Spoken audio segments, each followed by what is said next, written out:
Well, good morning. This morning we're picking up our story in Daniel chapter 3, reading from verse 16. Shadrach, Meshach, and Abednego answered and said to the king, O Nebuchadnezzar, we have no need to answer you in this matter. If this be so, our God, whom we serve, is able to deliver us from the burning fiery furnace, and he will deliver us out of your hand, O king. But if not, be it known to you, O king, that we will not serve your gods or worship the golden image that you have set up.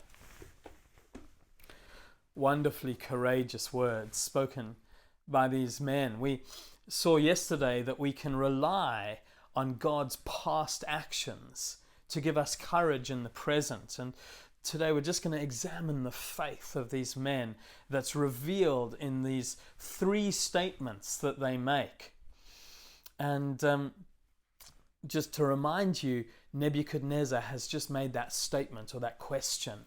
What God is able to save you out of my hand? Nebuchadnezzar cannot fathom the idea that there is a God somewhere out there who is able to rescue them from him in that moment. He thinks he absolutely holds their destiny, life and death, in his hands. And their answer to him is emphatic.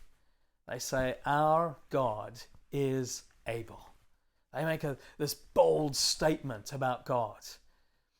And they're drawing on their history again. They're reminding themselves of this God who rescued a nation from Egypt, brought them out through the Red Sea as Pharaoh's army chased them. They came out through the Red Sea on dry land, and then God drowned the whole of Pharaoh's army in the Red Sea.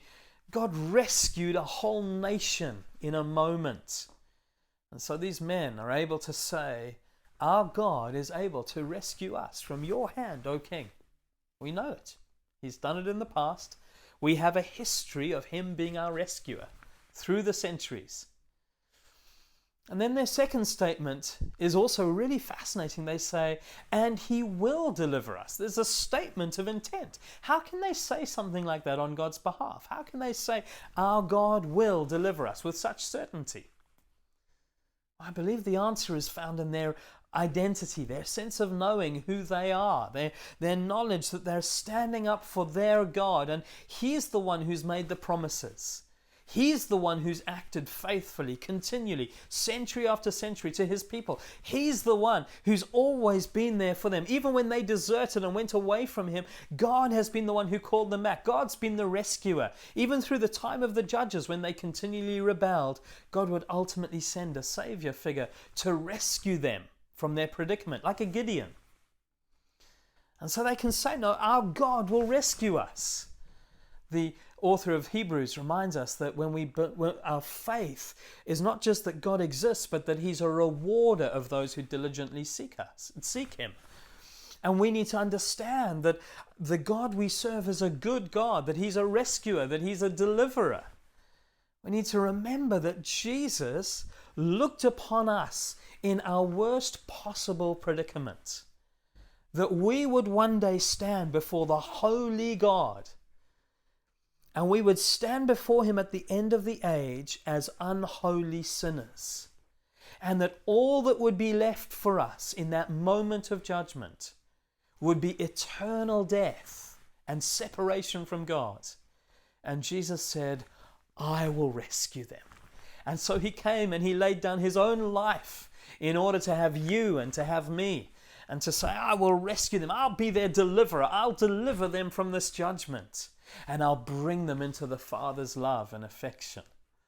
This is the kind of God we serve. This is the wonderful Savior, the deliverer that we know. And so we can come with confidence like these men. We can come with confidence to our God today. He's our Savior. He's our deliverer. And then there's a third statement that they make. They say, but even if he doesn't deliver us, know this, O King, that we will not serve your gods and we will not worship your idol. Wow, breathtaking courage. Breathtaking courage. And I don't think this is a statement of not believing that God's going to deliver them. it's more a statement of submission. It's more a moment of saying, you know what? The choice in terms of delivering us is not ours. We don't twist God's arm. We don't try to apply some kind of pressure. No, He's God. We're not. And so we submit ourselves to Him. He gets to make the choice. And whatever choice He chooses to make, we are satisfied with the outcome. We will trust Him. What incredible faith. Dynamic faith. It's like Jesus in the Garden of Gethsemane as He's in agony before going to the cross. Father, take this cup from me. And yet that moment of submission, yet not my will, but yours be done. As He comes to deliver us, as He comes to rescue us. God is our deliverer. God is your rescuer. Come to Him this morning with confidence, knowing that He's good, He's a loving Father. He's welcomed you in, not through action of your own, but totally at His own initiative and for His own glory. Come and enjoy Him, rejoice in His salvation today. And I'll see you tomorrow. Have a wonderful day.